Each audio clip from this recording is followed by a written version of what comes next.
Hello and welcome back to NewtyGuitars, and today we're going to be checking out some very affordable beginner level guitars and why I think that these are spec'd very well and why you should see if you could try them out. I have played guitars by most of these brands, but a lot of us can't really access guitar stores very easily. So what I've done is I've gone onto a well-known UK guitar store website, setting a price maximum of about £280, £300, and we're just going to see what we can get. From that list, I've picked 4 guitars that I think are worth checking out, whether you're a beginner or whether you're just looking to get something a little bit different. So let's get into it. First of all, I'm going to go pretty classic with this, and we have got the Epiphone. We have got the Epiphone, inspired by Gibson Les Paul tribute in vintage sunburst. It's a bit of a mouthful. So Epiphone are a subsidiary of Gibson. They used to be their own separate company, but they were bought out quite a while ago now, 60s, 70s, maybe even before then. Comment down below if you know better than what I do. But they make very affordable versions of Gibson guitars, and it's very accessible. My second guitar was a G400 SG, Alpine White, very classy. Still got it somewhere, and that served me well. And the reason I've chosen this is it's a classic looking guitar. The scale length is a little bit shorter than something like a Strat or a PRS, so it's very easy to kind of get to grips with the neck. It has the neck profile, just double check, yeah, slim taper. So what I found with these is that the neck itself was very thin width wise, and that made it very easy as a beginner to learn how to play. Slim body, very comfortable, and there's a lot of tonal options on here. So you have 2 humbuckers, Epiphone humbuckers. Let's just bring up the specs on here so I'm telling you the right information. So we have a mahogany body, we have a mahogany neck, 22 frets, tunematic bridge. I'll tell you why that's important in a minute.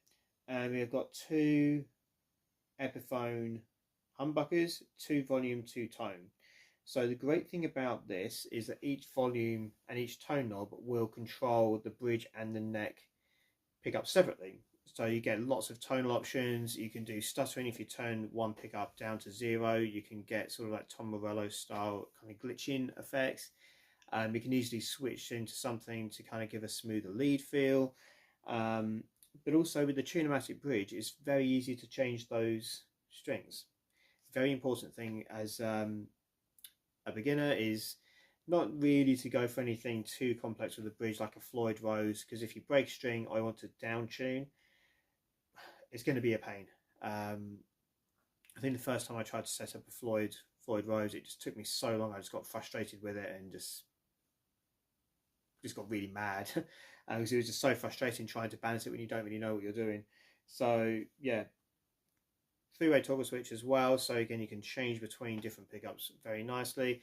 Very comfortable to play, classic style, and can be used for a lot of different genres as well. So you can play pop, rock, metal, anything at all, country if you really wanted to. So great versatility on that. And as I said, well, I had a Epiphone SG as one of my first guitars. I found that absolutely brilliant for the sizing of the guitar, how compact it was, and just how it felt to play. My preferences have changed a little bit since then, but it's still a great guitar. Next, we are going to have a look at an Ibanez. So Ibanez naming convention is absolutely ridiculous. So here we have the Ibanez GRGR 221PA. So this is a Geo series guitar, and the RG is their classic Super Strat style. Now with this, you've got some absolutely amazing specs on this. So you've got string through bridge, You got two pickups, Ibanez own brand pickups. Of course, you're not going to get branded really at this price point. 5-way blade, 1 volume, 1 tone, and for what we have on here, like a 5-way blade with these specs, again, there's absolutely hella loads of tonal options as well. So you have an Akume body with a poplar burl top, and again, absolutely lovely colour with the blue burst on their aqua burst, they call it. Looks amazing, punching well above its weight with this. Purple Heart fretboards, you've got 24 medium frets, 25.5-inch scale length. So with this, a little bit longer than the Epiphone, but basically with this, you can actually, if you set it up correctly, get down to some really low tunings. You can probably go down to drop A on this. So kind of your Slipknot tuning, really. They do B, A sometimes. But if you set it up on the bridge and the right string gauge, then again, that can be taking a lot further than what you really need to go. You're not really limited for how far you can take this guitar. What is also really cool about this is that sculpted heel that you've got on the back. So with this, super comfortable playing, easy fret access all the way up to the 24th fret. Is this 24 frets? I imagine it is, being an Ibanez. Let's just double check. 22 frets, I think. Let's just check. Oh no, it is a 24 fret guitar. So with that heel, you can get right up there. Quite a lot. If I just grab a guitar, quite a lot with a bolt on it. This is a set neck through, so you'll have to forgive this. Where you have the neck join onto the body and then a back plate, sometimes I can make it really difficult to get up to these frets just because of the width you got there. But that sculpted heel will allow you to kind of get right up there. It's very comfortable. You don't have any of these sharp edges here, nice and rounded. So again, you can take this guitar a lot further beyond even really so you can take this guitar a lot further even beyond the intermediate stage. And just look at that colour, that's really nice. Next up, we have the Sterling by Music Man Sub Cutlass CT20 in electric blue. Now with this is a bit more a traditional Strat style guitar, but I've chosen this for a couple of good reasons. So initially, look at that colour, vibrant, eye-catching, much more interesting than just sort of like a plain black, white, red, anything like that. Great colour. And this also comes in a range of other options as well. What I chose about this is the HSS configuration, and with this also there is that a 5-way selector again, so lots of tonal options on here, 1 volume, 1 tone. So again, you can do a lot with this versatility that you've got on here as well. Now, one of the things that kind of puts me off Strats is the way they have the controls. So you have volume, tone, I think it is, but I find that first volume knob is just so close to the strings. For my playing style, it doesn't really, it just gets in the way, and it really annoys me. But with the Cutlass, you'll see that there's 1 volume, 1 tone, but actually it's set back a little bit. So if you're playing just a little bit more aggressively, or if you're playing funk or something like that, you've got to keep that wrist loose, then you won't be hitting those controls. So that's absolutely amazing. Again, decent specs on this as well. What have we got here? We've got a poplar body, which is not dissimilar to basswood, a little bit cheaper. So great kind of bass wood to be using. It's lightweight, it's comfortable. 25.5-inch scale. So again, you can tune down if you want to, and you set up the tremolo correctly and get the right string gauge. So again, it will take you further. Quite a good neck radius on this. So the radius of the neck is how curved the fretboard is this way. Okay. Now typically if that's a lot flatter, so a higher number, then that's good for better for more technical playing apparently, because you can get right across the strings, you can do tapping, legato, all this kind of thing. And typically more rounded, so a lower number, which you find on things like Telecasters, They're normally about 9.5 radius, whereas if you think of something like a like the Misha Mansour Juggernauts, they're about 20, so it's a huge difference there. They both feel very different, but more rounded is better for kind of chordal playing, apparently. This is somewhere in the middle, so you've got a 12-inch radius.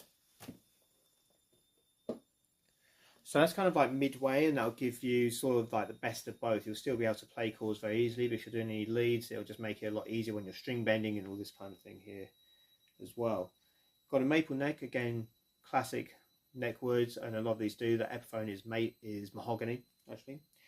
But also, good thing about this, even though it is a bolt-on neck, you have a very slim neck plate. Now, I've actually played one of the Cutlass guitars at a store local to me, and that did feel really, really nice. It was a very lovely guitar to play, and at this price point, like, you can't really go wrong with these. They look fantastic. Good fret access as well when I was playing it. I also have played some of the more expensive Sterling by Music Man guitars, and again, the build quality is pretty good. So they're always worth checking out if you can find them. But again, the whole purpose of this video is basically, what are we looking for in a guitar when a lot of people have to buy online because they can't get to these stores. So lastly, looking at something a little bit different, we've got an offset guitar, and this is the Jackson Surfcaster. So Jackson and Charvel used to have this shape back in the day. It's kind of a bit more of like an indie kind of vibe. Lipstick pickups, F-holes, all this kind of thing here as well. Charvel also had the Desolation Skatecaster, which was neck through active pickups and much more of a metal take. But this one, again, is affordable. It's got a classic offset look, and being the shape of the headstock and also just the general vibe, again, you can use this for a lot of different stuff. So again, looking at the specs, we have a poplar body, so it's lightweight and comfortable. We have a volume and a tone, so good tonal options on there. Compound radius. So what this means is that the curve of the fretboard goes from a lower number to a higher number at the top. So if you're playing riffs, playing chords, it's a lot easier further down the neck, but then when you get up to over the 12th fret, where it's just that little bit flatter, you can get better string access, you can do bends, they won't choke out, and you can just get a lot more of a better feel for it up there as well. I don't even know how you would describe it, but I am a fan of compound radius guitars. I rather like them. And the 3-position blade.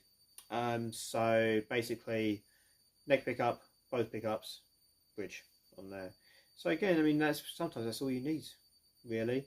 If you wanted to, you could always and you wanted more tonal options, you could always upgrade that. So have a push-pull on the tone and split those coils. If you might need to get new pickups for that. But again, a lot of these guitars can be used as foundation for modding. So you can get something that's a little bit affordable in terms of a basic guitar, but then you can put your own stamp on it and kind of like customize it, because they may not make what you want, and there's nothing wrong with that. Again, with this, you do have that bolt on there. It looks like a fairly thin neck plate on there. Some of the older ones, and also some of the ones you come from the custom shop, just look absolutely ridiculous. Actually, that doesn't look too bad. Again, you've got a maple neck, classic, and I think that with the headstock on here, you got that bit more of like a vintage style, which is like pretty sick as well. So pretty quick video today, but just looking at all of the really cool stuff you can get. Back in the day, you never used to be able to get such high quality guitars at such a great price point. They would always be like Squire affinities and that sort of thing, and like they're decent now, but back in the late 90s they weren't the quality that they are today, especially with some of the woods that are being used and some of the color combinations you can get. So yeah, all of these guitars retail. Oh, they're all like at the time of publishing just under £250, £249 for each of these guitars. And with those specs, absolutely brilliant. So you can even get like a practice amp with that, something like I don't know, maybe a Boss Katana or something with built-in effects, and you can basically get that done like a little starter kit for yourself. So yeah. So comment down below what your first guitar was. What do you think of these models? Would you have chosen something different? Take care, and I'll see you in the next one. Bye.